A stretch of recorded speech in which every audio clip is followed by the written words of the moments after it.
J'étais à la fête précédant mon mariage quand ma femme a déclaré « J'ai décidé que nous avions besoin d'un contrat de mariage. Tout reste séparé. » J'ai souri, pensant « Le timing est parfait. » Vous connaissez ces moments où vous êtes assis là, vous sentant incroyablement bien dans votre peau, en pensant que la vie se met enfin en place? Ouais, eh bien, accrochez-vous à ce sentiment, car le mien a duré à peu près aussi longtemps qu'une vidéo TikTok. J'étais là, paré de mon smoking à 1000 $ qui me faisait ressembler au petit frère plus cool de James Bond, entouré de 200 de nos amis et parents les plus proches dans la salle de bal la plus chic que l'on puisse louer dans le centre-ville de Chicago. Les lustres brillaient comme des diamants, le champagne coulait à flot comme les chutes du Niagara, et tout était parfait pour ce qui était censé être notre fête de fiançailles. Toute l'installation criait « Nous avons réussi ». Vous voyez le genre, des nappes blanches qui coûtaient probablement plus cher que la mensualité de voiture de la plupart des gens, des centres de table qui semblaient avoir leur place dans un musée, et assez de fleurs pour faire pleurer de joie un fleuriste. Claire avait insisté pour avoir la totale car, apparemment, quand on annonce ses fiançailles, on ne peut pas se contenter de poser des chips et des sauces sur une table pliante dans le jardin de quelqu'un comme des gens normaux. Non, il fallait qu'on la joue à fond façon Kardashian. Mon témoin, Marcus, se tenait là avec ce sourire niais qu'il affiche quand il s'apprête à m'embarrasser devant tous les gens que je connais. Le gars avait sa flûte de champagne levée bien haut, prêt à se lancer dans ce que je savais être une session de vannes de 20 minutes sur toutes les choses stupides que j'avais faites depuis que nous étions colocataires à l'université. Je parle de la fois où j'ai essayé d'impressionner une fille en prétendant que je parlais français et où j'ai fini par commander un hamburger en demandant un cercle de bœuf avec de la sauce joyeuse. Très classe, n'est-ce pas? Toute la foule bourdonnait de cette énergie d'avant-discours, vous voyez? Les gens s'installaient sur leurs chaises, les téléphones déjà sortis et prêts à capturer les histoires humiliantes que Marcus allait déballer. Ma mère était assise à la table d'honneur avec ce regard fier, mais légèrement terrifié, qu'ont les mères quand elles savent que leur fils est sur le point d'être publiquement humilié. Mon père riait déjà dans son whisky, se souvenant probablement des désastres de sa propre fête de fiançailles. Mais ensuite, et je jure que c'est là que tout est passé de la comédie romantique au thriller psychologique, Claire a décidé qu'elle avait quelque chose à dire en premier. Ma magnifique fiancée blonde, parfaitement apprêtée, s'est levée dans sa robe de créateur qui coûtait probablement plus cher que ma première voiture, a attrapé sa coupe de champagne et a commencé à la faire teinter avec sa bague de fiançailles. Le son a traversé le bavardage comme une alarme incendie à 3 heures du matin. Excusez-moi, tout le monde, a-elle annoncé avec ce sourire que je trouvais charmant autrefois, mais qui commençait à me rappeler celui d'un requin qui vient de repérer un phoque blessé. Avant que Marcus ne commence à raconter des histoires embarrassantes sur mon merveilleux fiancé, j'ai une petite annonce à faire moi-même. La pièce est devenue silencieuse plus vite qu'une bibliothèque pendant la semaine d'examen. Même les serveurs ont cessé de bouger, sentant probablement que ce qui allait se passer allait être plus divertissant que tout ce qu'ils pourraient voir sur Netflix plus tard. Marcus a baissé son verre, l'air confus, comme si quelqu'un venait de lui dire que la bière était en fait mauvaise pour la santé. Claire s'est éclaircie la gorge de façon dramatique, et je dis bien dramatique, comme si elle s'apprêtait à déclamer un monologue de Shakespeare dans le parc. J'ai beaucoup réfléchi à notre avenir ensemble, et j'ai décidé que nous devions être pragmatiques. Nous avons besoin d'un contrat de mariage. Je pense que tout devrait rester séparé. Ce qui est à moi, et ce qui est à toi est à toi. Le silence qui a suivi était si épais qu'on aurait pu le couper avec un couteau à beurre. C'était comme si quelqu'un avait appuyé sur le bouton pause de l'univers tout entier. Mon cousin Jerry, qui était en train de décimer le buffet de cocktails de crevettes, s'est littéralement figé avec une crevette géante à mi-chemin de sa bouche, ressemblant à la statue confuse d'un gars sur le point de manger des fruits de mer. Je suis resté assis là, tenant ma coupe de champagne, ayant l'impression d'avoir été frappé par un kangourou portant des gants de boxe. La partie rationnelle de mon cerveau essayait d'assimiler ce qui venait de se passer, tandis que l'autre partie se demandait s'il y avait une caméra cachée quelque part, parce que ça devait être une sorte de canular élaboré. Je veux dire, qui lâche une bombe sur un contrat de mariage à sa propre fête de fiançailles? C'est comme annoncer qu'on veut divorcer lors de la réception de son mariage. Mais voilà le truc avec moi, je ne reste pas choqué longtemps.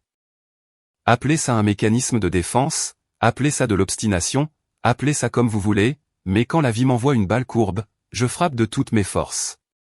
Donc, après environ 10 secondes passées à rester assis là comme un cerf ébloui par des phares, j'ai commencé à sourire. Pas un sourire heureux, attention, mais un de ces sourires lents et complices qui signifient généralement que quelqu'un est sur le point d'avoir ce qu'il mérite. Eh bien, ai-je dit, Assez fort pour que toute la salle l'entende, c'est une sacrée façon de tuer l'ambiance de la fête, bébé. Quelques rires nerveux ont parcouru la foule, mais la plupart des gens essayaient encore de savoir s'ils devaient commencer à chercher les sorties ou sortir leur téléphone pour enregistrer ce qui allait manifestement devenir la fête de fiançailles la plus commentée de l'histoire de Chicago. Le sourire de Claire a légèrement vacillé, comme si elle ne s'attendait pas à ce que je le prenne aussi bien. Elle pensait probablement que j'allais balbutier, m'excuser et accepter tout ce qu'elle voulait, comme je le faisais d'habitude lorsqu'elle me balançait l'une de ses suggestions pratiques. Mais ce soir, c'était différent. Ce soir, j'avais ma propre petite surprise en réserve, et son timing était absolument parfait. Voyez-vous, Claire montrait son vrai visage depuis des semaines maintenant, lâchant des indices sur la sécurité financière et s'assurant que je comprenne bien que l'argent de sa famille était intouchable, tout en s'attendant paradoxalement à avoir un accès total au mien. J'avais fait attention, pris des notes mentales et je m'étais préparé exactement à ce genre de moment. Parce que s'il y a une chose que j'ai apprise de mon vieux père, c'est que lorsque quelqu'un vous montre qui il est vraiment, vous avez intérêt à le croire la première fois. Alors j'ai continué à sourire, j'ai levé mon verre un peu plus haut et je me suis préparé à montrer à tout le monde dans cette luxueuse salle de bal ce qui se passe quand on essaie de jouer à des jeux avec quelqu'un qui a 3 coups d'avance depuis le début. Claire était loin de se douter que sa parfaite annonce de contrat de mariage allait devenir la première partie de ma propre petite performance. Et croyez-moi, la mienne allait être beaucoup plus mémorable que la sienne. Mais Claire n'en avait pas fini avec sa petite performance. Oh que non. Elle s'échauffait, tel un lanceur de baseball sur le bord du terrain. Elle a commencé à faire les 100 pas autour de notre table avec cette démarche calculée qui m'indiquait qu'elle avait répété tout ce discours devant le miroir de sa salle de bain une 50aine de fois. Ses talons de créateur claquaient sur le sol en marbre à chaque pas, créant un rythme qui ressemblait à un compte à rebours vers le désastre. Maintenant, je sais que cela peut paraître non conventionnel, a-t-elle poursuivi, gesticulant avec sa coupe de champagne comme si elle dirigeait un orchestre d'indépendance financière. Mais je crois vraiment que les couples modernes doivent être intelligents face à ces choses. Nous devons protéger nos actifs individuels et maintenir notre autonomie financière. Elle utilisait maintenant sa voix d'avocate d'affaires, celle qu'elle sortait quand elle voulait paraître à la fois sophistiquée et intimidante. La foule buvait ses paroles comme s'il s'agissait du dernier épisode de leur émission de télé-réalité préférée. Je pouvais voir les gens se pencher en avant sur leurs chaises, les téléphones enregistrant discrètement, probablement déjà en train de rédiger le texto qu'ils allaient envoyer à leurs amis au sujet de la fête de fiançailles la plus folle à laquelle ils aient jamais assisté. Ma tante Martha s'éventait avec sa serviette comme si elle allait avoir des vapeurs. Et mon oncle Rick secouait la tête avec cette expression de « les jeunes de nos jours » qu'il réservait aux nouvelles particulièrement stupides. Mais c'est là que le plan brillant de Claire a commencé à montrer ses vraies couleurs.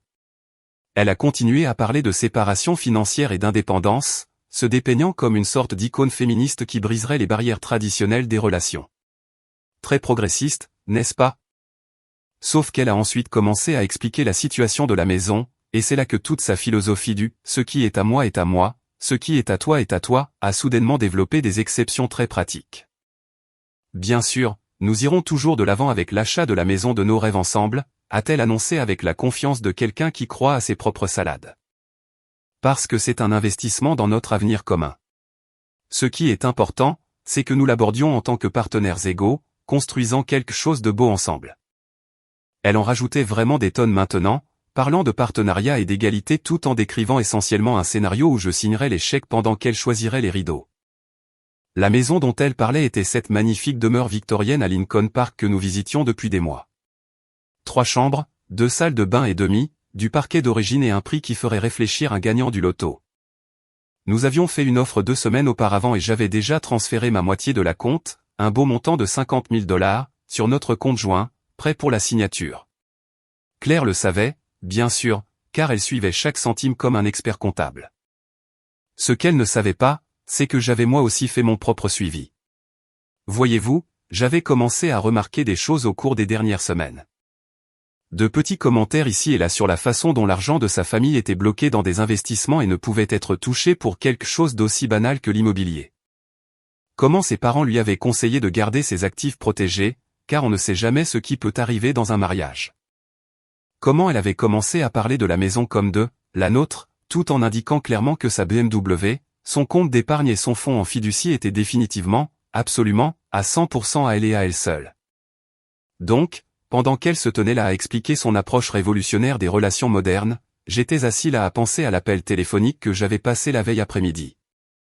Celui à mon conseiller financier, ce bon vieux Bob Murphy, qui m'avait aidé à mettre en place mon portefeuille d'investissement à l'époque de mon premier vrai boulot.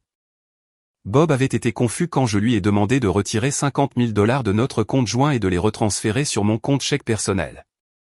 Mais il l'avait fait sans poser trop de questions. C'est pour ça que je paie grassement ce type. Le timing n'aurait pas pu être plus parfait. Claire voulait jouer au jeu de la séparation? Que le jeu commence, ma chérie. Voyons à quel point elle voulait que les choses soient séparées quand son brillant plan d'achat de maison aurait soudainement un trou de 50 000 $.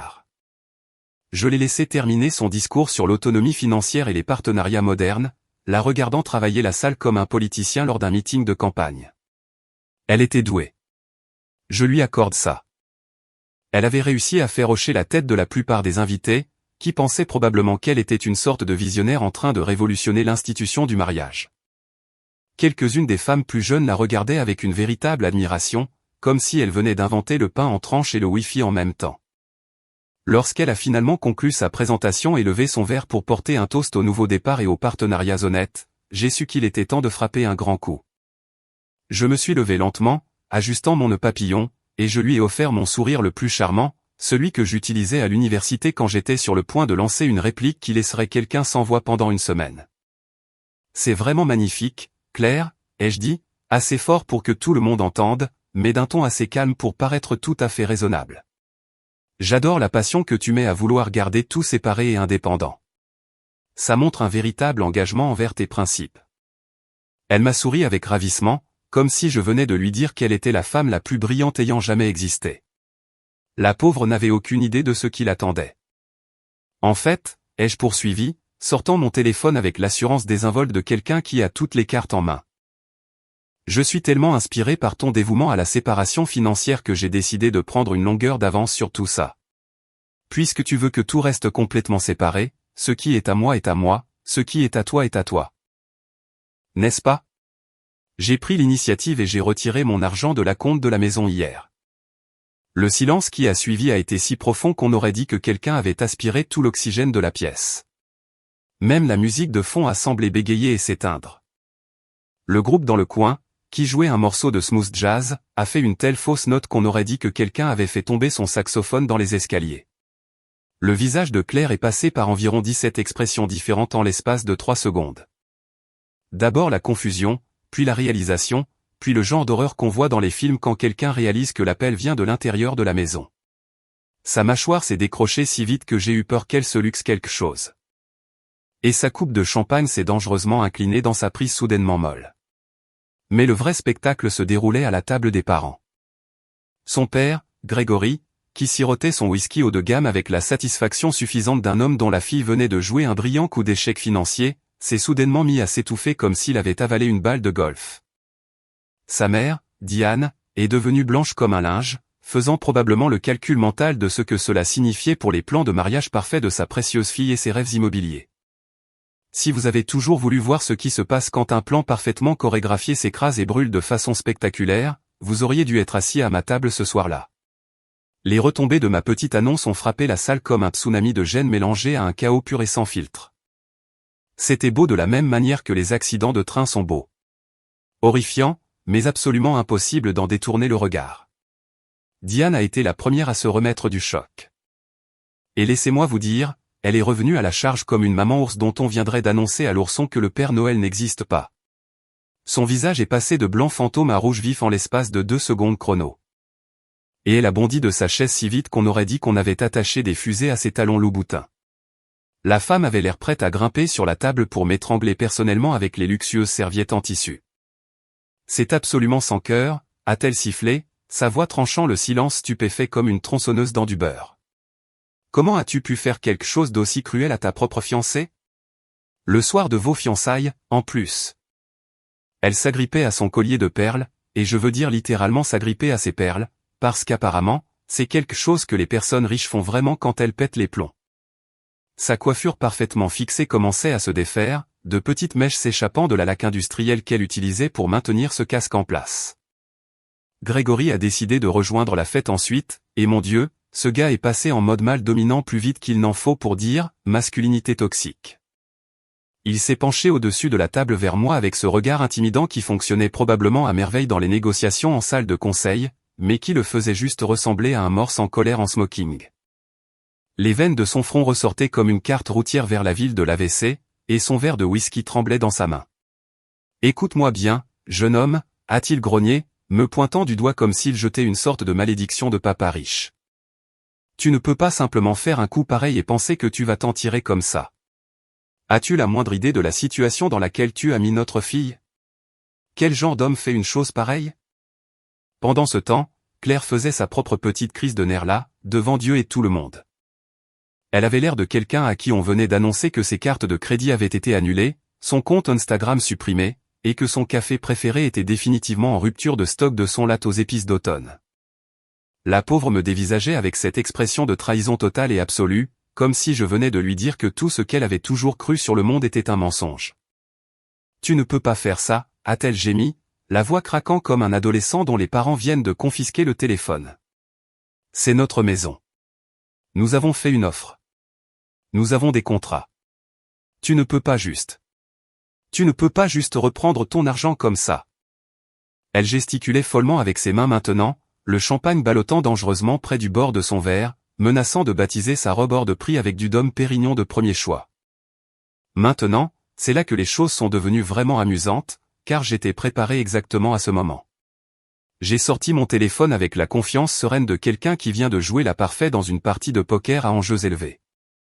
Faisant défiler mes emails jusqu'à ce que je trouve exactement ce que je cherchais. La confirmation de ma banque, horodatée à 15h47 l'après-midi précédent, montrant le retrait de $50 000 de notre compte joint et le transfert sur mon compte personnel. « Oh, mais bien sûr que je peux », ai-je dit en tenant mon téléphone bien haut pour que toute la table puisse voir l'écran. Tu vois, c'est ça la beauté d'avoir son nom sur un compte. Tu peux décider de ce qui arrive à ton argent. Et d'après ce petit email juste ici, mon argent est maintenant bien au chaud sur mon compte personnel, me rapportant un joli taux de 4,2%.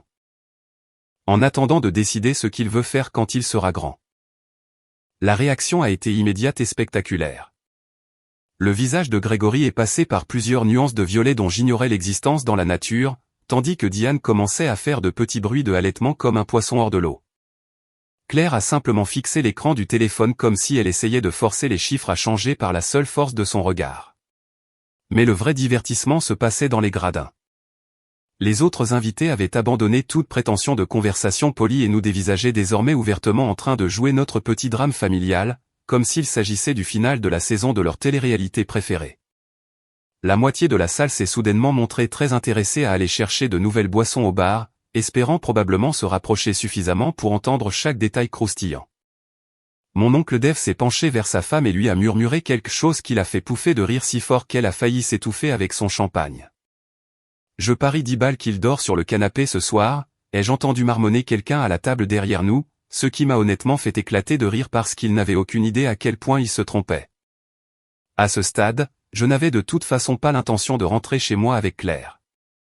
Mon pote Marcus m'avait déjà proposé sa chambre d'amis si les choses tournaient mal, et d'où je me trouvais, nous avions largement dépassé le stade de « tourner mal » et nous dirigions tout droit vers la dimension parallèle. Le meilleur moment a été d'observer les amis de Claire essayer de comprendre ce qui se passait. C'étaient les mêmes femmes qui s'extasiaient sur sa brillante stratégie de contrat de mariage quelques minutes plus tôt, parlant de son intelligence et de son indépendance pour protéger ses actifs. Maintenant, elles étaient assises là, la bouche bée, se demandant probablement comment leur gourou financier avait réussi à se piéger elles-mêmes de manière aussi spectaculaire. Quelques-unes d'entre elles sortaient déjà leur téléphone, se préparant sans doute à envoyer des textos à leurs autres amis à propos du désastre absolu auquel elle assistait en direct. Tara, l'une des demoiselles d'honneur de Claire, avait l'air partagée entre l'envie de réconforter son amie et celle de disparaître sous le plancher. Elle n'arrêtait pas de regarder entre le visage dévasté de Claire et mon sourire triomphant, essayant probablement de comprendre s'il y avait un moyen de sauver la situation ou si elle devait juste commencer à planifier la gestion de crise pour le lendemain matin. Le photographe du mariage, qui avait joyeusement pris des photos pendant le discours de Claire, avait doucement abaissé son appareil et reculé de notre table comme s'il s'éloignait d'une scène de crime. Un homme intelligent. Il avait probablement compris que ce n'était pas le genre de souvenir que quiconque voudrait dans son album de mariage. Même les serveurs avaient arrêté de faire semblant d'être occupés et écoutaient ouvertement notre conversation pendant qu'ils remplissaient les verres d'eau et débarrassaient les assiettes d'apéritifs. J'ai surpris l'un d'eux en train de me faire un discret signe du pouce quand Grégory ne regardait pas, ce qui a honnêtement rendu ma soirée encore meilleure qu'elle ne l'était déjà. Vous savez ce qui est drôle avec les confrontations dramatiques dans les soirées mondaines? Elles ne résolvent rien en réalité. Elles ne font que préparer le terrain pour les vrais feux d'artifice qui se produisent dans les jours qui suivent. Et laissez-moi vous dire, les conséquences de ma petite révélation financière ressemblaient à un feuilleton écrit par quelqu'un qui aurait consommé beaucoup trop de caféine et qui vouerait une haine personnelle aux fins heureuses. La première chose qui s'est produite après notre fête de fiançailles infernale, c'est que j'ai commencé à recevoir des appels téléphoniques. Pas le genre d'appel « super fête, merci pour l'animation », mais le genre « qu'est-ce que tu viens de foutre et comment on règle cette crise ?» La mère de Claire, Diane, faisait exploser mon téléphone comme si je devais de l'argent à la mafia, laissant des messages vocaux qui commençaient de façon douce et raisonnable pour devenir de plus en plus déséquilibrés à chaque tentative. Mais voici ce qui a vraiment commencé à m'énerver. Ce n'est que lorsque Tara, l'une des demoiselles d'honneur de Claire, et apparemment la seule personne de toute cette équipe à avoir une moitié de neurones fonctionnels, a accidentellement vendu la mèche que j'ai réalisé à quel point ce terrier de manipulation était profond. Nous nous sommes croisés au Starbucks 2 jours après la fête, et elle avait l'air de ne pas avoir dormi depuis que tout s'était effondré. Je me sens tellement mal à propos de tout ça, a-t-elle dit, triturant son grand venti je ne sais quoi avec un supplément de mousse et 17 doses de sirop différentes. Je veux dire, je savais que Claire était stressée par la situation financière, mais je ne pensais pas qu'elle irait vraiment jusqu'au bout. Puis elle s'est arrêtée, a regardé autour d'elle comme si elle s'apprêtait à confesser un meurtre, et a lâché la bombe qui expliquait tout. Il s'avère que Claire se vantait auprès de son petit groupe d'amis depuis des semaines d'avoir trouvé la solution parfaite à ses problèmes de sécurité financière. Elle avait trouvé un moyen de me faire financer l'achat de la maison tout en gardant l'argent de sa famille bien à l'abri derrière la forteresse juridique d'un contrat de mariage. Selon Tara, Claire avait même utilisé l'expression « banque personnelle en smoking » pour me décrire à ses amis, ce qui aurait honnêtement dû blesser mes sentiments, mais qui était tellement ridicule que je me suis juste mis à rire. Le plan directeur, tel que Tara l'a expliqué, était d'une simplicité magnifique dans sa cupidité pure et sans faille. Claire allait me balancer le contrat de mariage lors de la fête de fiançailles en sachant que je serais trop gêné pour faire un scandale devant tous les gens que nous connaissions. Ensuite, une fois ses actifs légalement protégés, elle m'autoriserait gracieusement à financer notre investissement commun dans la maison, qui deviendrait par magie un bien commun, tandis que tout le reste resterait enfermé dans sa forteresse financière personnelle. Elle n'arrêtait pas de dire à quel point elle était intelligente, a chuchoté Tara, jetant des coups d'œil dans le café comme si Claire pouvait se matérialiser à partir de rien pour entendre sa confession. Comment elle avait le meilleur des deux mondes, la sécurité et une belle maison qu'elle n'aurait pas à payer. La fille avait l'air sincèrement malade en disant ça, réalisant probablement qu'elle avait été amie avec quelqu'un qui considérait les relations comme des stratagèmes financiers élaborés. Eh bien, cette banque avait des nouvelles pour sa cliente potentielle, le service des prêts était définitivement fermé. Sans mes 50 000 $, la brillante stratégie d'achat immobilier de Claire avait autant de chances de succès qu'une théière en chocolat. Les vendeurs n'étaient pas particulièrement ravis de perdre la moitié de la compte 2 semaines avant la signature, et l'agent immobilier commençait à parler de violation de contrat et de complications juridiques potentielles. Mais la véritable pépite comique est arrivée quand Claire a essayé de rassembler l'argent par elle-même. Il s'avère que tous ces discours sur l'indépendance financière et les actifs séparés étaient beaucoup plus faciles quand quelqu'un d'autre réglait l'addition. Son premier arrêt a été sa propre banque, où elle est entrée avec la confiance de quelqu'un qui n'a jamais vraiment essayé d'obtenir un prêt hypothécaire par lui-même. La conseillère financière, une femme d'âge moyen nommée Suzanne, qui gérait probablement des chasseurs de maisons délirants tous les jours, a écouté poliment les explications de Claire sur la nécessité d'obtenir un financement pour une maison de 600 000 $ avec son salaire annuel de 30 000 $ issu de son job de consultante en marketing à temps partiel. Suzanne a hoché la tête de manière pensive, a posé des questions très raisonnables sur la vérification des revenus et les taux d'endettement, puis a livré le genre de retour à la réalité qui aurait dû avoir sa propre bande-son. Eh bien, Madame Thompson, a dit Suzanne avec la courtoisie professionnelle de quelqu'un dont le métier est de briser des rêves. D'après votre profil financier actuel, nous pourrions potentiellement vous accorder un prêt d'environ 120 000 $, à condition que vous ayez un excellent dossier de crédit et que vous puissiez fournir un apport de 20%. Elle a fait glisser un dépliant intitulé « Ressources pour les primo-accédants » de l'autre côté du bureau, avec le genre de sourire qu'on fait aux enfants qui viennent de demander s'ils peuvent s'acheter un poney avec leur argent de poche. La deuxième tentative de Claire a impliqué ses parents, ce qui a conduit au genre de réunion de famille qui se termine généralement par quelqu'un rayé d'un testament. Grégory et Diane, qui avaient tant soutenu l'indépendance financière de leur fille à la fête, ont soudainement développé un cas d'amnésie sélective lorsqu'il s'est agi de faire de vrais chèques. Apparemment, tout cet argent familial était bloqué dans des investissements et ne pouvait être liquidé sans d'importantes conséquences fiscales. Ce qu'ils voulaient vraiment dire, c'est qu'ils comptaient sur moi pour être le distributeur de billets personnels de leur fille, et maintenant que la machine était en panne, ils étaient à court de solutions. Grégory a même eu le culot de m'appeler directement, suggérant que nous pourrions peut-être trouver une sorte de compromis où j'avancerais l'argent maintenant et nous réglerions les détails juridiques plus tard. Je lui ai répondu que je préférais investir mon argent dans des billets de loto et des haricots magiques. Au moins, j'aurais de meilleures chances de retour sur investissement. Le meilleur dans tout ça a été d'observer la présence de Claire sur les réseaux sociaux pendant tout cet effondrement. Elle a fait silence radio pendant environ une semaine, ce qui, dans le temps d'une influenceuse Instagram, équivaut pratiquement à entrer dans le programme de protection des témoins.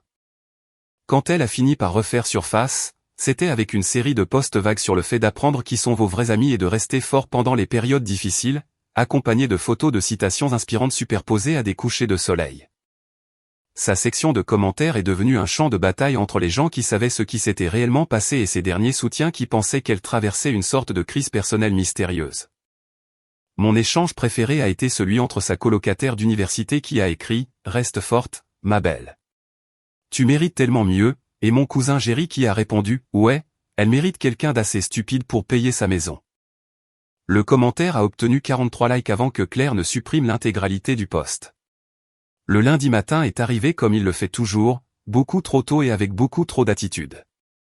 J'étais assis dans mon bureau chez Peterson & Associates, une agence de marketing de taille moyenne au centre-ville, essayant de faire semblant de m'intéresser aux projections trimestrielles et au taux de rétention des clients.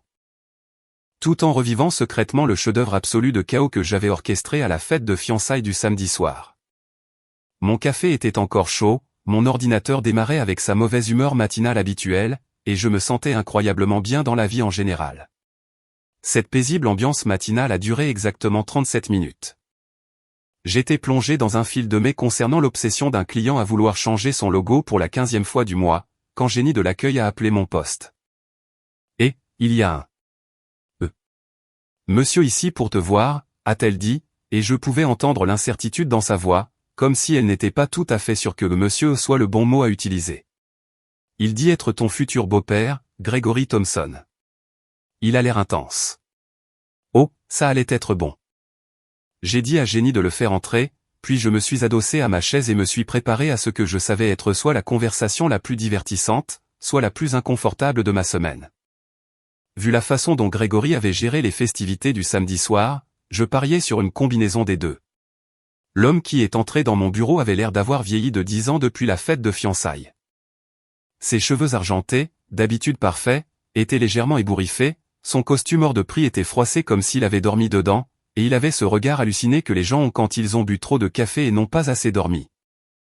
Il n'a pas attendu d'y être invité, il a marché droit vers mon bureau et s'est planté dans la chaise en face de moi comme s'il s'installait pour une OPA hostile. « Il faut qu'on parle », a-t-il annoncé en se penchant en avant, les mains croisées si fort que ses jointures étaient blanches. Tout de suite. À propos de ce que tu as fait à ma fille et de ce que tu vas faire pour arranger ça. J'ai pris une gorgée de mon café et lui ai offert mon sourire le plus professionnel, celui que je réserve habituellement aux clients qui sont sur le point de nous licencier mais qui doivent encore de l'argent sur leur compte. Bonjour à vous aussi, Grégory. Comment va la famille face à tout ça? Tout le monde dort bien? C'était apparemment la mauvaise chose à dire car le visage de Grégory est passé de « père stressé » à « taureau furieux » en l'espace de 2 secondes chrono. Il a frappé son poing sur mon bureau si fort que ma tasse de café a sursauté et que mon clavier s'est mis à cliqueter comme s'il faisait une crise d'épilepsie. « Ne t'avise pas de rester assis là à jouer au plus fin avec moi, petit con » a-t-il hurlé, assez fort pour que je sois à peu près sûr que tous les étages pouvaient l'entendre. Tu as humilié ma fille devant 200 personnes. Tu as ruiné leur plan d'investissement. Tu as fait passer toute notre famille pour des idiots. Sa voix montait en volume à chaque accusation, atteignant des niveaux qui auraient rendu fier un sergent instructeur. À ce moment-là, Mes collègues commençaient à jeter un œil par-dessus les murs de leur box comme des chiens de prairie sentant le danger. Sarah, de la comptabilité, le fixait ouvertement la bouche bée, se demandant probablement si elle devait appeler la sécurité ou commencer à enregistrer pour son compte TikTok.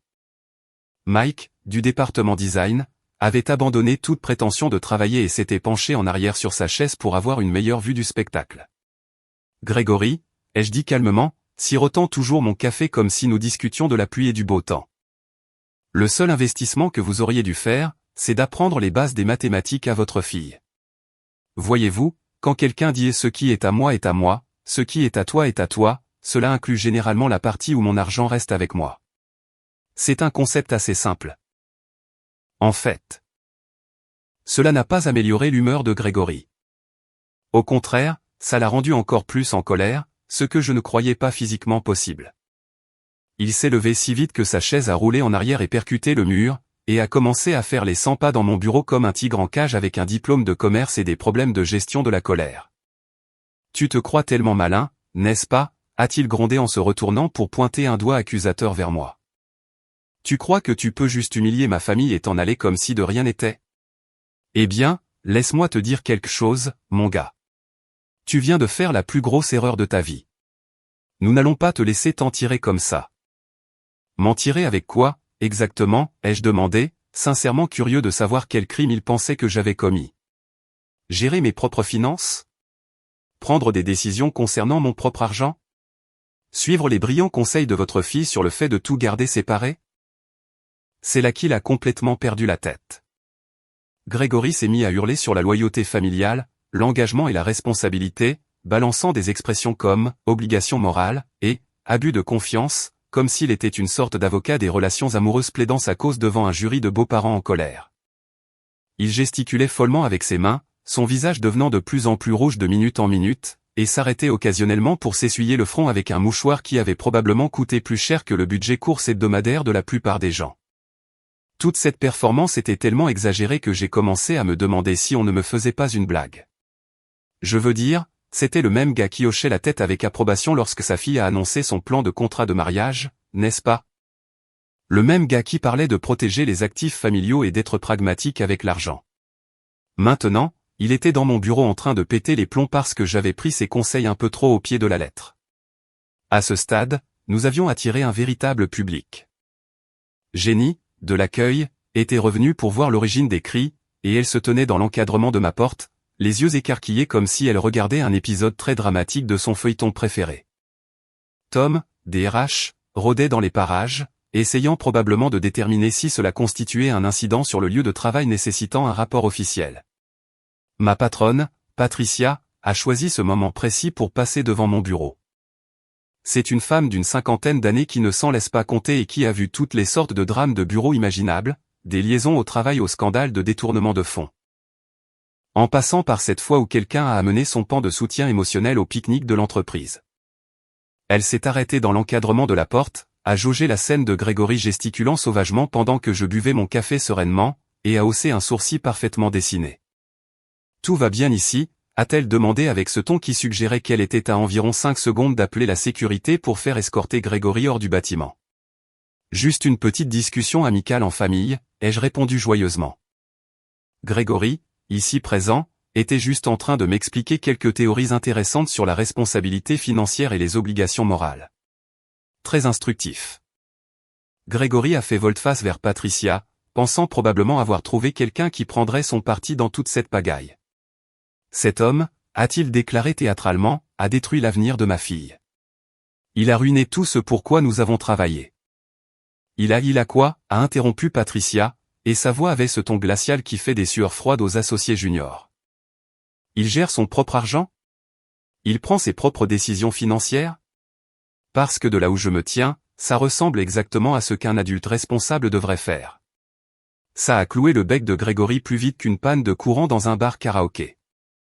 Le mardi matin a amené un nouveau joueur dans cette partie d'échecs financiers absolument ridicule qu'était devenue ma vie.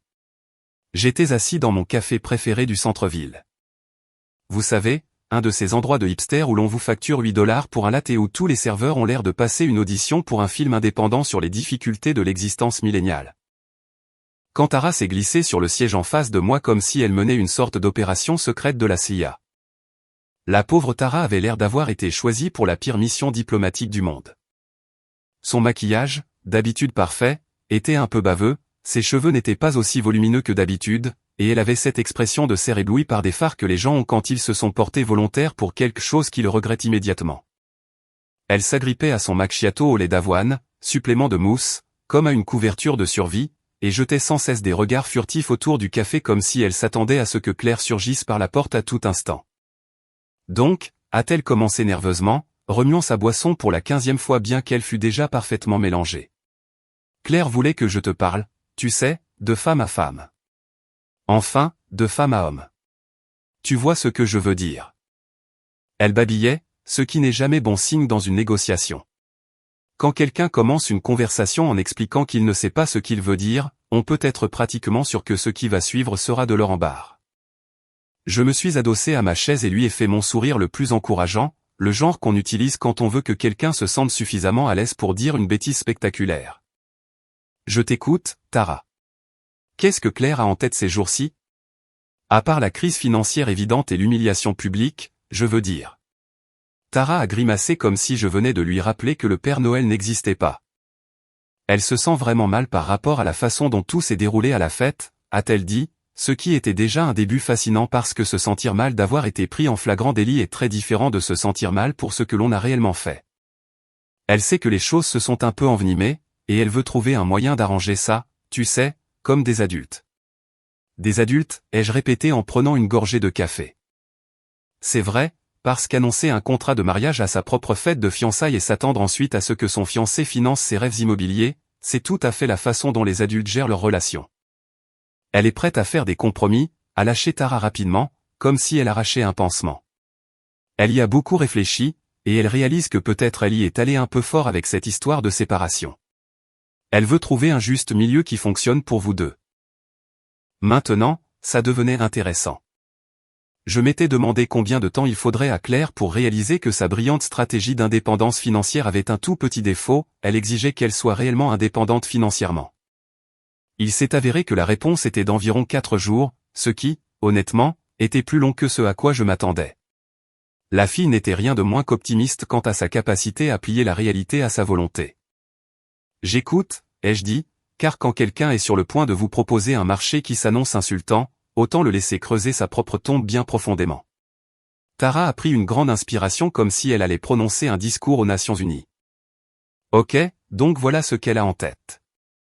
Elle croit toujours que le contrat de mariage est important pour vos deux avenirs, tu sais, pour protéger les intérêts de chacun et s'assurer que les choses restent équitables. Mais elle reconnaît aussi que vous formez une équipe. Et les équipes doivent travailler ensemble sur les gros investissements comme les maisons. J'ai hoché la tête pensivement, comme si tout cela avait vraiment du sens au lieu de ressembler à quelqu'un essayant d'expliquer pourquoi l'eau coule vers le haut. Continue. Donc elle est prête à partager certaines choses, a poursuivi Tara, prenant de l'assurance au fur et à mesure qu'elle avançait dans son argumentaire. Par exemple, elle serait heureuse de t'ajouter à son compte Netflix, et elle a Spotify Premium, donc tu pourrais le partager aussi. Et elle pense à passer au forfait Hulu sans publicité, qu'elle serait tout à fait prête à partager avec toi. Je suis resté assis là un moment, attendant le reste de l'offre. Lorsqu'il est devenu clair que Tara avait bel et bien terminé, il a fallu que je demande, je suis désolé, viens-tu de m'offrir des privilèges sur des services de streaming en échange de 50 000 $? Le visage de Tara est devenu rouge vif. Eh bien, quand tu le présentes comme ça a l'air complètement dingue. J'ai suggéré d'un ton serviable.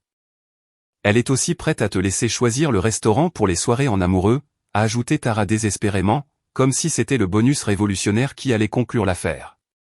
Et elle serait ouverte à l'idée d'alterner qui paie l'essence quand vous faites des voyages ensemble. Je me suis mis à rire. Pas un petit rire poli ou un sourire diplomatique, mais un véritable rire à gorge déployée qui a poussé les autres clients du café à se retourner pour nous dévisager. 2 étudiants à la table voisine ont arrêté de faire semblant d'étudier et ont commencé à écouter ouvertement, se demandant probablement s'ils assistaient à une sorte de performance artistique sur les relations modernes. Laisse-moi m'assurer d'avoir bien compris, ai-je dit, essuyant les larmes de mes yeux.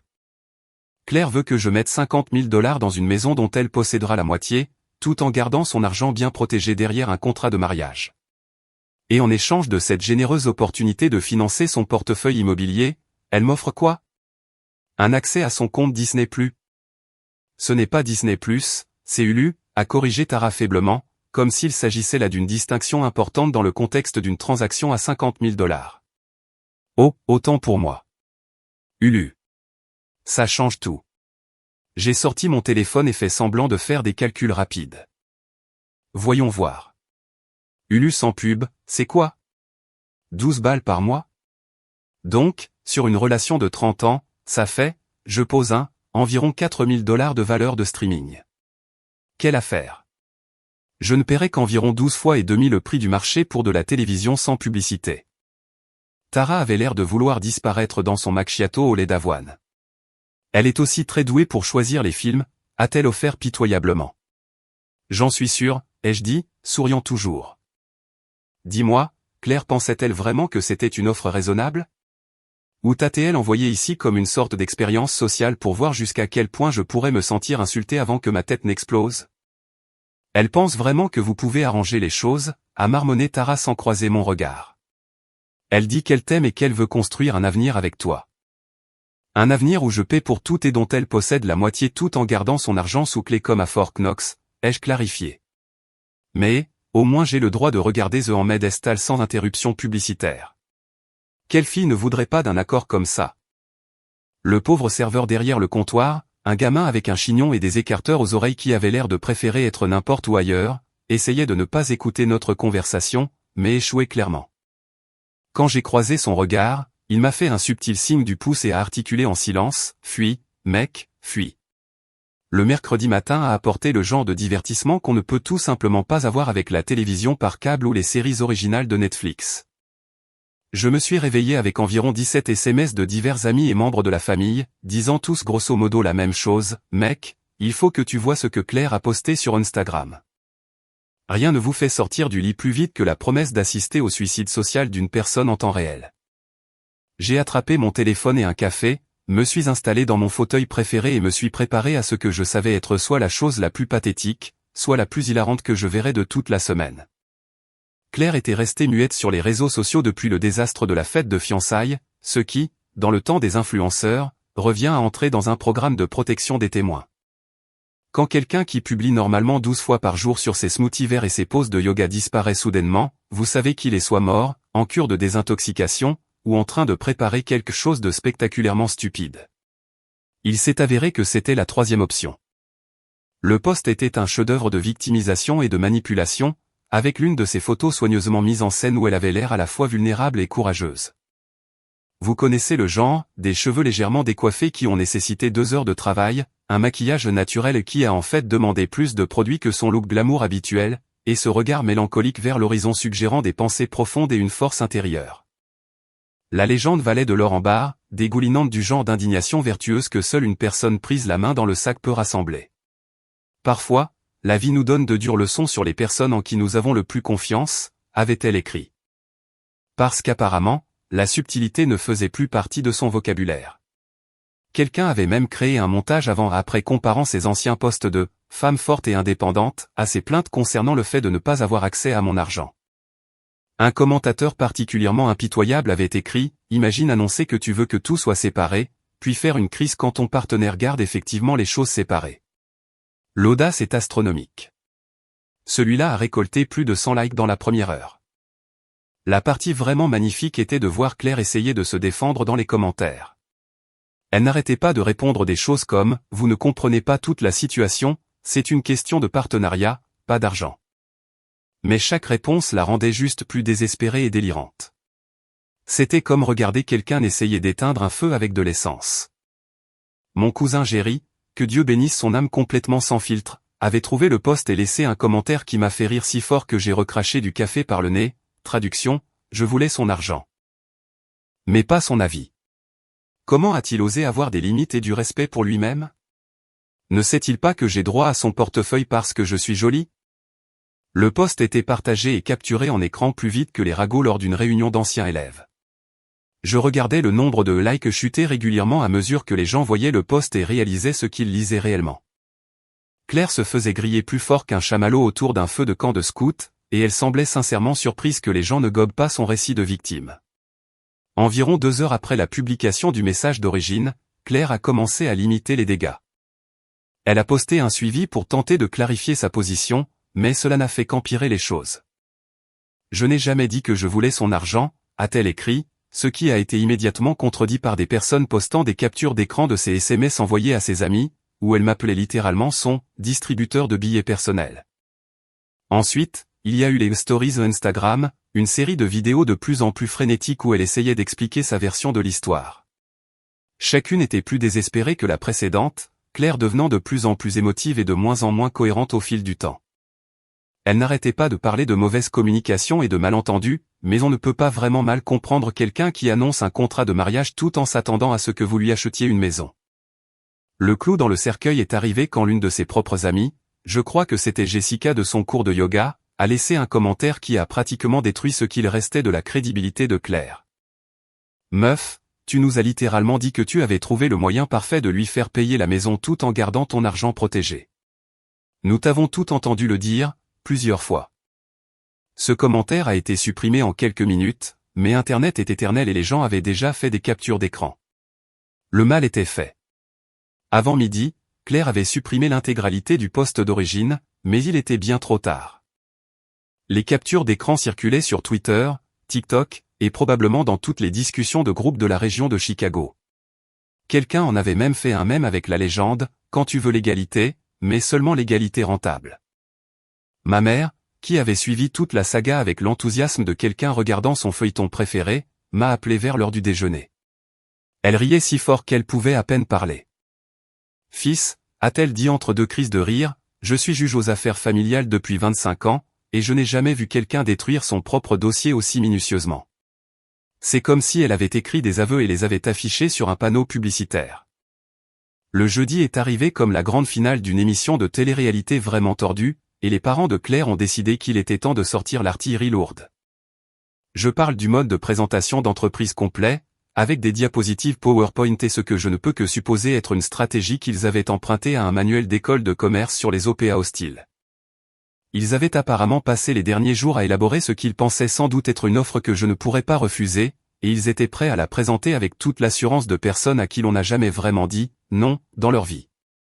La réunion a eu lieu dans un restaurant chic du centre-ville. Le genre d'endroit où l'on vous fait payer 30 $ pour un morceau de poisson de la taille d'une carte de crédit, et où les serveurs agissent comme s'ils vous faisaient une faveur personnelle en vous apportant de l'eau.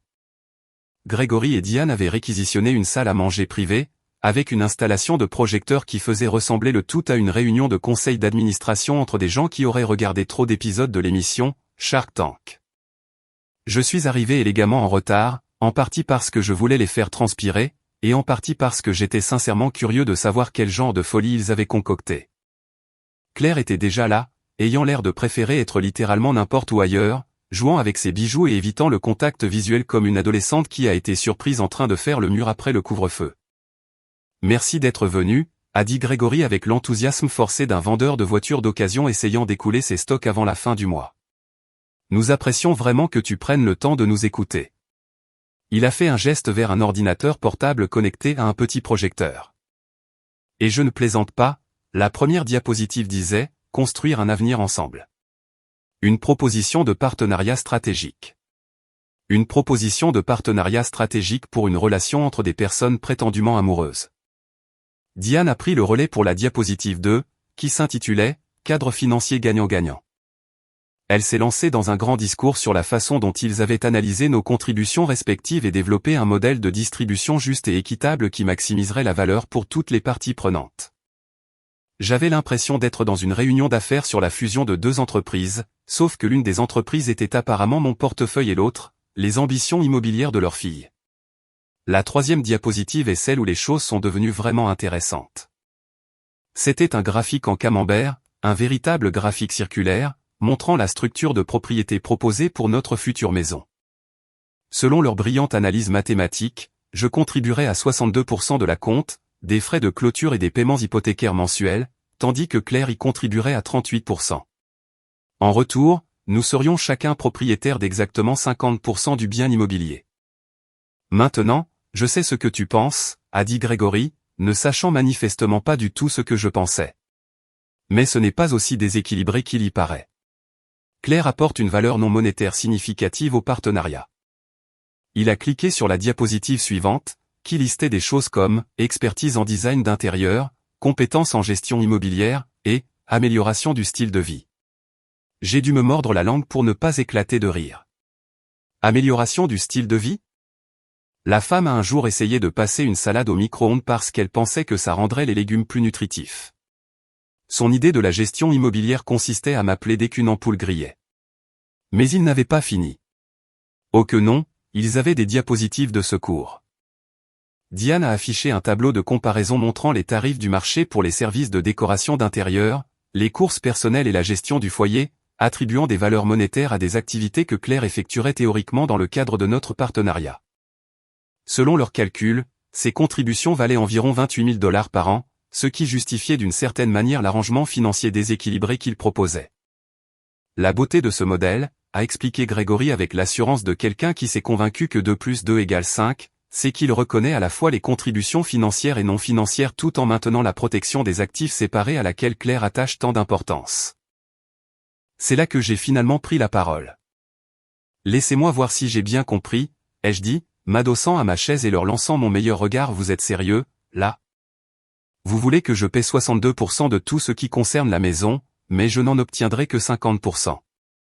Et en échange de cette généreuse opportunité de surpayer l'immobilier, Claire choisira occasionnellement des coussins décoratifs et se souviendra d'arroser les plantes. Claire a fini par lever les yeux de son assiette. Tu fais exprès de ne pas comprendre, a-t-elle dit, ce qui était cocasse venant de quelqu'un dont les compétences en mathématiques plafonnaient apparemment au calcul des taux d'engagement sur Instagram. Il s'agit de reconnaître les différents types de valeurs dans une relation. Tu as raison, ai-je répondu joyeusement. Il s'agit de reconnaître la valeur. Par exemple, je valorise le fait de ne pas être traité comme une carte de crédit humaine avec un pouls. Je valorise les arrangements financiers qui ont du sens dans le monde réel. Et non dans n'importe quelle dimension alternative dans laquelle vous vivez tous les trois. La pièce est devenue silencieuse, à l'exception du doux bourdonnement du projecteur, qui surchauffait probablement face à la pure stupidité qu'on l'obligeait à afficher. Grégory et Diane ont échangé des regards comme s'ils essayaient de comprendre par télépathie où leur brillante présentation avait dérapé. C'est à ce moment-là que Claire a décidé de tenter l'approche de la manipulation émotionnelle. Tu m'as embarrassé, a-t-elle soudainement explosé, assez fort pour que je sois à peu près sûr que les autres convives pouvaient l'entendre à travers les murs prétendument insonorisés. Tu m'as humilié devant tous les gens auxquels je tiens. Tu m'as fait passer pour une idiote. J'ai reposé mon verre d'eau et je l'ai regardé avec une expression que j'espérais parfaitement calme. Non, Claire. Je ne t'ai pas embarrassé. Tu t'es embarrassé toi-même quand tu as décidé de me traiter comme un distributeur de billets avec un nœud papillon. Tu t'es humilié toi-même quand tu as annoncé un contrat de mariage à notre fête de fiançailles tout en t'attendant à ce que je finance tes rêves immobiliers. Tu t'es fait passer pour une idiote quand tu as cru que je serais assez bête pour tomber dans cette mascarade. Le silence qui a suivi a été si total qu'on aurait pu entendre une mouche voler dans le comté voisin. Diane a commencé à faire ces petits bruits de halètement que font les femmes riches quand elles n'obtiennent pas ce qu'elles veulent, et Grégory avait l'air de calculer si des accusations d'agression en valaient la peine pour la satisfaction de jeter son petit pain à ma tête. Mais le vrai drame ne faisait que commencer, car c'est à ce moment que la situation de la bague de fiançailles est enfin arrivée sur le tapis. Claire avait ostensiblement cessé de la porter depuis la fête de fiançailles, et quand je lui avais posé la question, elle avait pris ce regard fuyant qui m'avait immédiatement mis en état d'alerte maximale. Je pense qu'on devrait la rendre, a-t-elle dit en évitant mon regard. Vu les circonstances, il ne semble pas approprié que je la garde. Ce qui aurait été raisonnable, sauf que lorsqu'elle a finalement sorti la bague 2 jours plus tard, quelque chose clochait énormément. Voyez-vous, je ne suis pas du genre à remarquer d'ordinaire les détails des bijoux, mais quand vous dépensez 3 mois de salaire pour quelque chose, vous avez tendance à vous souvenir de son apparence. Et le caillou qui reposait dans cette petite boîte en velours avait l'air à peu près aussi vrai que l'engagement de Claire envers l'égalité financière. Le diamant était faux. Pas un peu faux. Pas peut-être que la lumière le frappe différemment. Mais complètement, visiblement cela vient d'un distributeur de jouets au centre commercial faux. La pierre de taille brillant que j'avais soigneusement sélectionnée avait été remplacée par ce qui ressemblait à un morceau de verre que quelqu'un aurait trouvé sur un parking. Laissez-moi vous dire une chose sur les gens qui se croient plus intelligents que tout le monde, ils finissent généralement par être leur propre pire ennemi. Le petit stratagème d'échange de diamants de Claire était à peu près aussi subtil qu'une alarme incendie dans une bibliothèque, et 2 fois plus évident pour quiconque possédait la moitié d'un cerveau en état de marche. Quand je l'ai confrontée au sujet du faux caillou qu'elle essayait de faire passer pour mon investissement de 3 mois de salaire, elle est passée par les 5 étapes du deuil en environ 30 secondes, pour finir quelque part entre le déni et le marchandage. Je ne sais pas de quoi tu parles, a-t-elle dit, ce qui aurait été plus convaincant si elle ne transpirait pas à grosses gouttes et n'évitait pas le contact visuel comme un gamin pris la main dans le pot de confiture. C'est la même bague que tu m'as donnée. Peut-être que tu t'en souviens mal. Mauvaise stratégie, ma belle. Voyez-vous, contrairement à certaines personnes, je garde précieusement les reçus des achats importants. Lorsque vous achetez quelque chose qui coûte plus cher que la voiture de la plupart des gens, vous avez tendance à demander les documents appropriés. J'ai sorti l'expertise originale du bijoutier, avec photos détaillées et spécifications de la pierre, et j'ai regardé le visage de Claire passer par plus de changements de couleur qu'un caméléon en pleine crise d'identité. Ceci indique un carat, pureté versus un, couleureux, ai-je dit, brandissant les papiers comme si je présentais des preuves au tribunal.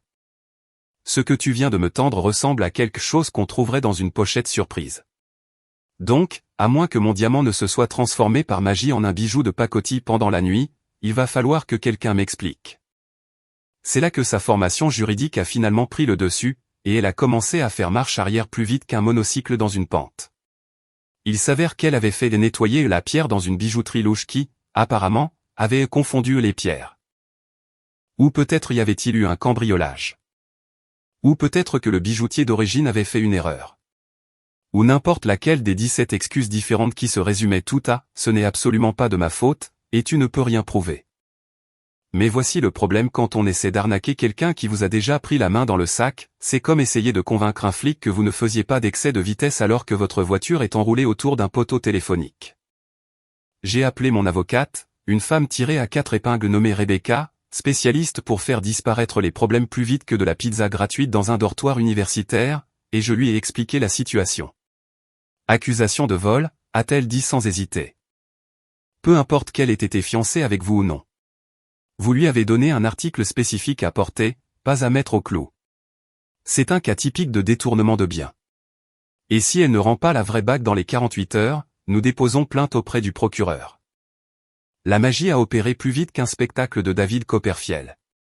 Dans les 6 heures suivant l'appel de Rebecca, les parents de Claire faisaient exploser mon téléphone comme des télévendeurs à l'heure du dîner.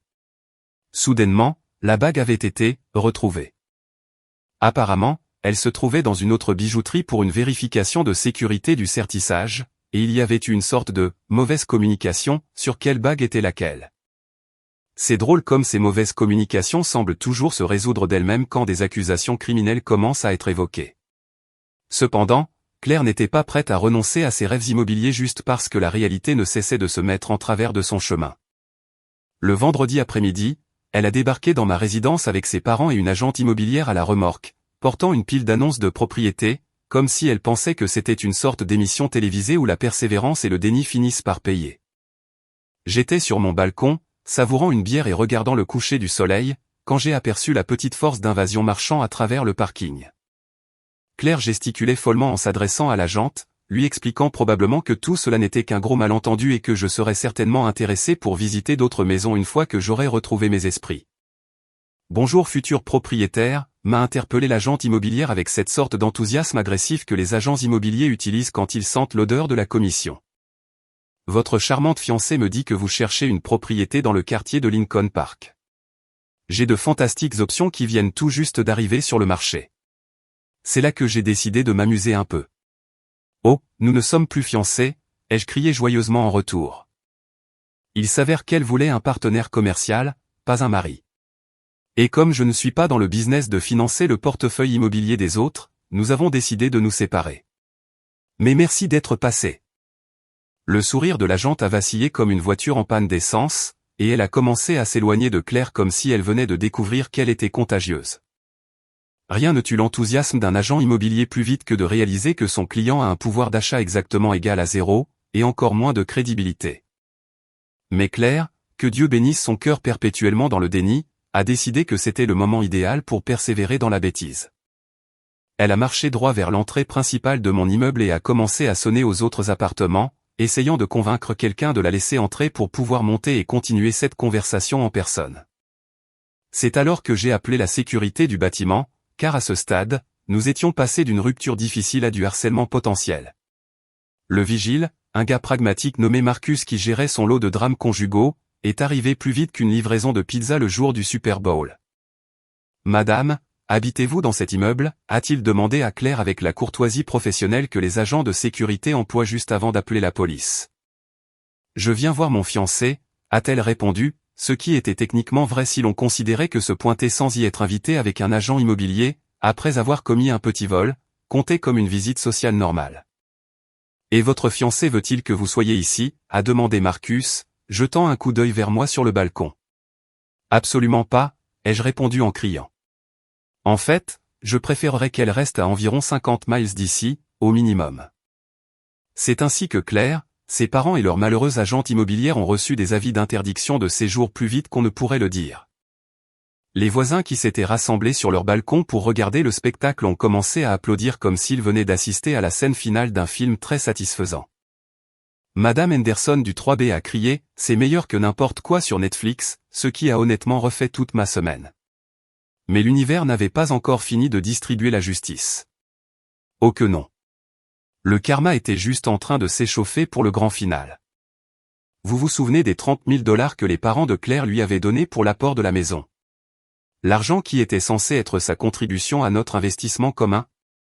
Eh bien, il s'avère que lorsque les parents donnent de grosses sommes d'argent à leurs enfants adultes, le fisc a des opinions très précises sur la façon dont cela doit être géré. Voyez-vous, il y a cette chose appelée l'impôt sur les dons que les gens riches connaissent généralement. Sauf qu'apparemment, Grégory et Diane avaient été trop occupés à planifier l'indépendance financière de Claire pour consulter leur comptable. Lorsque vous donnez à quelqu'un plus que la limite d'exclusion annuelle, qui dans ce cas était d'environ 15 000 $, vous êtes censé remplir des formulaires et payer des impôts. Ils n'avaient fait ni l'un ni l'autre. Donc, quand Claire a essayé de déposer ses 30 000 $ sur son compte personnel, la banque a signalé cela comme une transaction importante en espèces et l'a rapporté au fisc, comme les banques sont tenues de le faire. Et quand les inspecteurs des impôts ont examiné les relevés financiers de Claire et ont vu un dépôt de 30 000 $ qui n'avait pas été déclaré comme revenu ni correctement documenté comme un don, ils ont décidé d'avoir une petite discussion avec elle sur ses obligations fiscales. Impôt sur les dons, impôt sur le revenu, pénalités et intérêts de retard.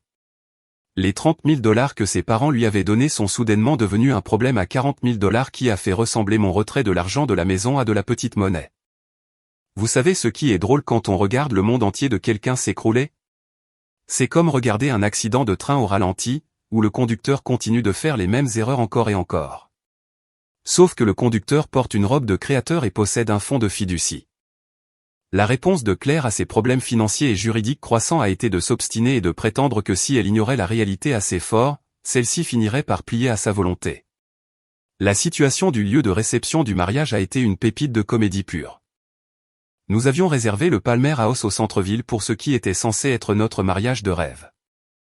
Vous savez, le genre de célébration démesurée qui coûte plus cher que le salaire annuel de la plupart des gens et qui nécessite une coordinatrice à temps plein juste pour gérer les arrangements floraux.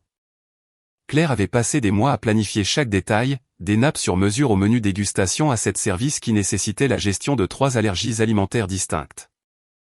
Quand j'ai appelé pour annuler notre réservation, la coordinatrice de mariage, une femme suprêmement professionnelle nommée Sandra, qui avait probablement géré son lot de désastres relationnels, s'est montrée très compréhensive face à toute cette situation. « Ce sont des choses qui arrivent », a-t-elle dit diplomatiquement. Nous allons traiter l'annulation et rembourser les acomptes qui sont remboursables selon votre contrat. Mais Claire avait d'autres idées en tête. Apparemment, elle avait décidé que le mariage aurait lieu avec ou sans moi, et elle allait trouver un moyen de faire en sorte que ça marche. Peut-être pensait-elle que je céderais sous la pression, ou peut-être avait-elle prévu d'embaucher un marié figurant sur Craigslist, mais quoi qu'il en soit, elle a refusé de signer les papiers d'annulation. Je me suis donc retrouvé à recevoir des appels de Sandra me demandant de clarifier si nous annulions vraiment ou non. Pendant ce temps, Claire appelait apparemment le même bureau en insistant sur le fait que tout cela n'était qu'un malentendu temporaire qui serait résolu sous peu. C'est là que Claire a fait son prochain coup stratégique brillant. Elle m'a envoyé une facture. Pas une demande, pas une suggestion, mais une véritable facture pour la moitié de l'acompte du lieu de réception, détaillée et tout. Comme si j'étais une sorte de fournisseur à qui elle devait de l'argent pour des services rendus. Responsabilité financière partagée pour les frais de mariage, disait la facture, telle que discutée lors de nos négociations de contrat de mariage. Ce qui était hilarant, sachant que nous n'avions jamais réellement signé de contrat de mariage. Et la raison entière pour laquelle nous étions dans ce pétrin était parce que j'avais refusé de financer ses rêves immobiliers pendant qu'elle gardait son argent enfermé dans son Fort Knox personnel. Je lui ai transféré les captures d'écran de ses propres messages. Ceux où elle avait expliqué sa brillante philosophie du « ce qui est à moi, ce qui est à toi », accompagné d'un petit mot qui disait « conformément à votre propre politique concernant la séparation financière. Veuillez considérer vos frais de mariage comme étant entièrement les vôtres. Merci d'avoir joué. » Le lieu de réception a fini par annuler la réservation quand Claire n'a pu produire ni ma signature sur le formulaire d'annulation, ni ma carte de crédit pour couvrir le solde restant. Encore 16 000 $ jetés par les fenêtres, ce qui aurait honnêtement dû lui servir de signal d'alarme sur le coup d'essayer de manipuler des gens qui ont 3 coups d'avance sur vous. Mais le vrai divertissement est venu en observant l'évolution de Claire sur les réseaux sociaux pendant toute cette période. Après que son désastreux post sur la femme forte et indépendante se soit transformé en mème, elle était restée silencieuse pendant un moment, espérant probablement que tout le monde oublierait son humiliation publique spectaculaire. Quand elle est enfin revenue en ligne, c'était avec un tout nouveau récit qui était d'une certaine manière encore plus délirant que l'original. Maintenant, elle publiait des citations inspirantes sur la masculinité toxique et la violence financière, se dépeignant comme une sorte de guerrière féministe qui avait été victimisée par un homme incapable de gérer son succès et son indépendance. Elle partageait des articles sur les partenaires narcissiques et les signaux d'alarme dans les relations, apparemment inconsciente du fait qu'elle décrivait son propre comportement avec une précision troublante. Mon préféré était son post sur les hommes qui utilisent l'argent comme une arme pour contrôler les femmes, qui s'est fait absolument descendre en flammes dans les commentaires par des personnes qui se souvenaient qu'elle avait essayé d'utiliser mon argent comme une arme pour s'acheter une maison. La dissonance cognitive était si forte qu'on pouvait presque la voir rayonner de son fil Instagram comme les vagues de chaleur sur de l'asphalte brûlant. Pendant ce temps, les mises à jour de son profil de rencontre valaient de l'or. Elle avait apparemment décidé que la solution à ses problèmes actuels était de trouver un autre homme, de préférence un qui soit financièrement stable et généreux, mais aussi respectueux des femmes fortes. En gros, elle cherchait un distributeur de billets 2.0, mais avec un meilleur marketing cette fois. Sa bio se lisait comme une liste de souhaits pour un sugar daddy déguisé en émancipation féministe. Je cherche un vrai homme qui comprend que soutenir les rêves de sa partenaire est ce à quoi ressemble l'amour. Doit être émotionnellement mature. Financièrement sécurisé et prêt pour un engagement sérieux. Pas de jeu, pas de radin, pas d'hommes intimidés par les femmes qui réussissent. La traduction était assez claire, recherche un homme riche assez bête pour payer mon style de vie pendant que je lui fais la morale sur l'égalité. Quant à moi, eh bien, disons simplement qu'éviter cette balle en particulier m'a fait plus de bien que de gagner au loto et de découvrir qu'on ne doit pas payer d'impôts dessus. J'ai passé le week-end à trier tous les cadeaux de mariage que nous avions reçus en avance de la part de parents impatients, en retournant ceux qui étaient accompagnés de reçus et en faisant don du reste à des œuvres caritatives. Le vase en cristal de tante Gertrude a trouvé une nouvelle maison dans une boutique de charité, juste à côté des tasses à café assorties pour lui et elle qui avait M a raison et madame a toujours raison imprimé dessus. J'ai pris l'argent que j'avais économisé en achetant pas la maison de rêve de Claire et je l'ai réinvesti dans mes comptes de retraite et dans un beau portefeuille diversifié qui était déjà en hausse de 8% depuis que j'avais fait le changement. Mon conseiller financier Bob était pratiquement surexcité quand je l'ai appelé pour lui dire ce qui s'était passé. « Fils, a-t-il dit, tu viens de t'épargner environ un demi-million de dollars en futurs maux de tête. Cette femme t'aurait mis sur la paille avant 40 ans. » Ma mère, juge à la retraite et distributrice d'honnêteté brutale, a parfaitement résumé la situation lors du dîner du dimanche. Elle ne voulait pas d'un mari, chérie. Elle voulait un sponsor. Il y a une grande différence entre un partenaire de vie et quelqu'un qui paie pour ta vie. Le meilleur dans tout ça, c'est à quel point je dors mieux la nuit. Fini de rester éveillé à me demander si je suis manipulé ou si on profite de moi.